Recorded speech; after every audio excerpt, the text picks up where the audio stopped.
मेरे धर्म प्रेमी सज्जनों भाई बहनों, प्रतिदिन की भांति आज हम सभी मीठी भावनाओं एवं मीठी मुस्कान के साथ आज भी इस महाप्रसंग में प्रस्तुत हो रहे हैं। आज के इस महाप्रसंग में हम सभी जानेंगे कि हम अपने रिश्ते को कैसे निर्वाह करें, हम अपने रिश्ते में मिठास कैसे ला सकें, मधुरता कैसे ला सकें। आइए हम सभी जानते हैं। विद्वानों ने कहा कि टूटते हुए को जोड़ना चाहिए या रूठे हुए को मनाना चाहिए। और जब भी हम कोई किसी से वस्तु प्राप्त करें तो थैंक यू, प्लीज, मांगना हो यदि कोई वस्तु तो प्लीज शब्द का, प्लीज वर्ड का, कृपया शब्द का प्रयोग करें। और जब किसी का मदद लेते हैं या किसी से हम वस्तु प्राप्त करते हैं तो थैंक्स, धन्यवाद कहने की हमें आदत डालना पड़ेगा। और साथ ही साथ वाणी में मधुरता, आदर, मान, मर्यादा और सम्मान पूर्वक जब बात करेंगे तो मैं उम्मीद करता हूँ कि लगभग रिश्ता में मजबूती और मिठास आता जाएगा। इस तरह से, जिस तरह से घोर संकट में होने के बाद भी भगवान राम अपनी मर्यादा को नहीं छोड़ेंगे। घोर संकट आने के बाद भी सीता माता एक भी उड़ी शब्द का प्रयोग नहीं किया। साथ ही साथ वीर लखनलाल अपनी मर्यादा में ही रहकर पूरे जीवन को गुजारे। तो आइए हम सभी एक शब्द मर्यादा के बारे में बताते हैं। जीवन में मर्यादा वह बंधन है जो जीवन में निखार लाता है, झलक लाता है, स्वच्छता लाता है, मधुरता लाता है और मिठास लाता है।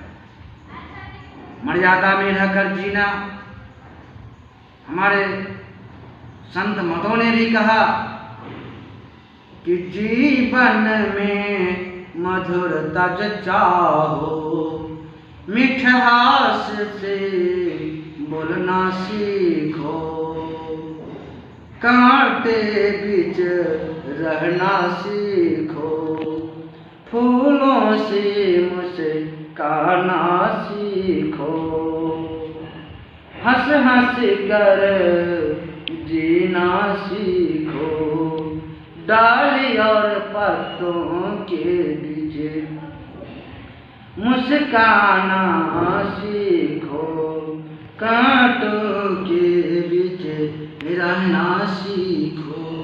कांटों के बीच एक गुलाब भी रहकर अपना जीवन मुस्कुराता हुआ जीता है। और जब वही गुलाब संगठन में रहता है तो फूल आकर्षक फूल बनता है और उस फूल से बने हुए माला हार देवता के गले तक पहुँचता है। हार गला में धारण होता है, पूजा में काम आता है और देवता के आशीर्वाद के पात्र बनता है। जब वही फूल पंखुड़ी बिखर जाता है तो वह फूल नहीं होता, वह फूल धूल में मिल जाता है। इसी तरह से मेरे धर्म प्रेमी सज्जनों भाई बहनों, जब भी जीवन में मर्यादा को भंग कीजिएगा, मर्यादा को पार कीजिएगा तो जीवन फूल नहीं धूल में मिल जाएगा। अब जैसे घर आंगन में देखते हैं, कहीं एक शब्द सास बोल दिया तो बहू को खट्टा लग गया, तो वहां पर इस भावना को जागृत करना पड़ेगा कि यदि शक्कर के भी सास होगा फिर भी थोड़ा सा टक्कर लगेगा, इसलिए कि वह मर्यादा में जीना सिखाएगी। उन्होंने अपना जीवन मर्यादा में काटा है, मर्यादा में रहना सीखा है और 1 से 21 का जो प्रगति हुआ है, परिवार में उत्थान हुआ है, वह मर्यादा में रहकर ही हुआ है। इसलिए मर्यादा के महत्व वह हमारी सास जानती है। इसलिए सास के बातों को मन में विषाक्त नहीं करना, उसको प्रसाद समझकर जब जीवन में धारण करेंगे तो वह घर धीरे धीरे संवरता जाएगा और जीवन में मधुरता आता जाएगा, संबंध में मधुरता आता जाएगा और रिलेशन में मजबूती, मिठास आता जाएगा। रिलेशन में एक दूसरे को परस्पर प्रेम बढ़ता जाएगा। जब मर्यादा में होंगे तब तो मर्यादा हमारे जीवन को श्रृंगार है, मर्यादा हमारा जीवन का श्रृंगार है। और जो बहू घर में रहकर मर्यादा को पालन करती है वह बहू नहीं रह जाती, वो लक्ष्मी का दूसरा स्वरूप होता है। और ऐसे ही लोग बोल देते हैं अरे यह बहू तो लक्ष्मी रूप में आई है, और धीरे धीरे घर में बरकत आने लगता है उसके मान मर्यादा से, और घर में एक अजीब सी शांति वातावरण का प्रादुर्भाव होता है। मेरे धर्म प्रेमी सज्जन भाई, यदि जीवन जीना है, मधुरता की कला सीखना है, तो जीवन में मर्यादा का पालन करना। मर्यादा का दूसरा नाम अनुशासन है। अनुशासन और मर्यादा में अंतर है।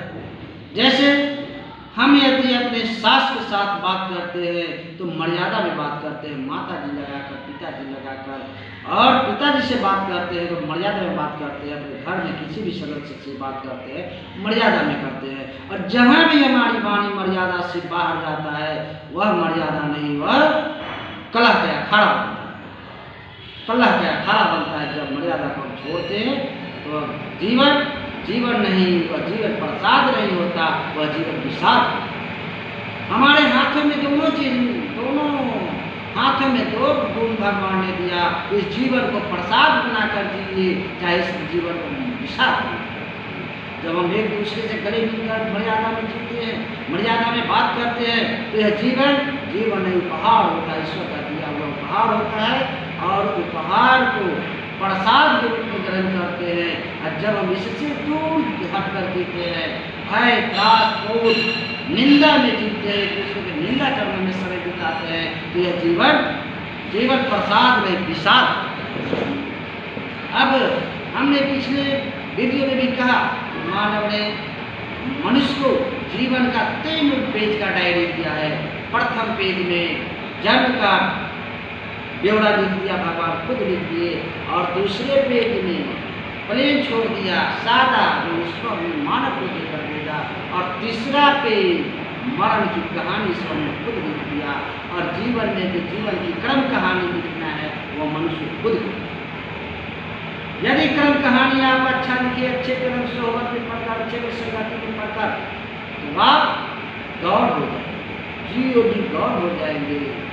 और यदि मान सम्मान सबके सब उल्टा पड़ गया, संगत बिगड़ गया, भोजन छागत बिगड़ गया, तो सब दौड़ के उल्टा दौड़। तो अब आपको सोचना है कि हमारा जीवन दौड़ बने या दौड़। दौड़ भी बनाना आपके हाथ में है और दौड़ भी बनाना आपके, बस मात्र संगत रंगत।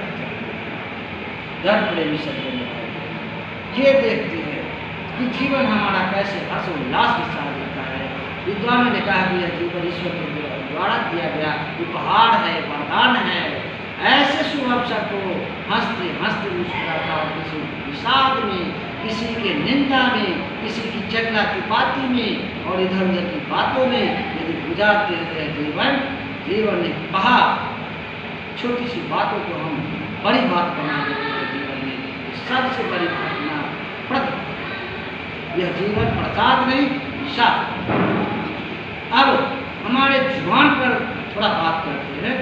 जीव का भगवान ने निर्माण इतना मुलायम इसलिए किया कि इसकी जो वाणी निकले वो मुलायम निकले, मिठास भरा निकले, और इसलिए भगवान ने इसमें हड्डी दी और दांत। यदि जुबान चाहे तो बच्चों दांत बाहर करा दे सकता है, और जुबान चाहे तो मीठा मान सम्मान के साथ उसके ऊपर बैठ कर जीवन कमल की तरफ हो सकता है। तो हम संगति में पढ़कर, मर्यादा में पढ़कर, मर्यादा के पालन करके कमल के समान इस संसार में रह कर भी कमल के समान जी सकते हैं। इस प्रारूप को, बोली इस वाणी को विशेष प्रारूप न देते हुए अब वाणी धीरे धीरे व्याप्ति हो जाएगा। आइए हम एक स्थान और समझते हैं। जिस तरह से हम जीव कभी बीटाडीन लाइन लगाते हैं, जब जीव के घाव भी आ जाता है, दांत की वजह से जीव कट भी जाता है, तो वह जीव अपना घाव खुद भर लेता है, लेकिन जीव के द्वारा दी गई घाव सदियों तक नहीं पड़ता है। अपने व्यवहार से कोई किसी के दिल में उतर जाता है, और अपनी कटु वाणी से कोई किसी के दिल से उतर जाता है। अब सोचना है आपको है कि आप अपने जीवन को दिल में उतर जाना चाहते हैं या कि किसी के दिल से उतर जाना चाहते हैं। यदि घर के ही कोई सदस्य है और एकदम चिड़चिड़ा स्वभाव का है, क्रोधी मिजाज का है, तो घर के आदमी भी उससे परेशान हो जाता है और 9:30 बजते थे वो सोचता है यार ऑफिस की ओर जा रहा है, थोड़ा जाए तो घर शांति हो।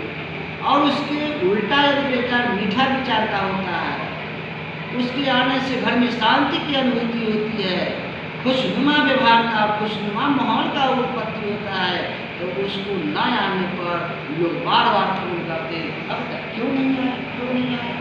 तो अब आपको हाथ में दोनों है कि कोई आपका इंतजार करना चाहे या नहीं करना चाहिए।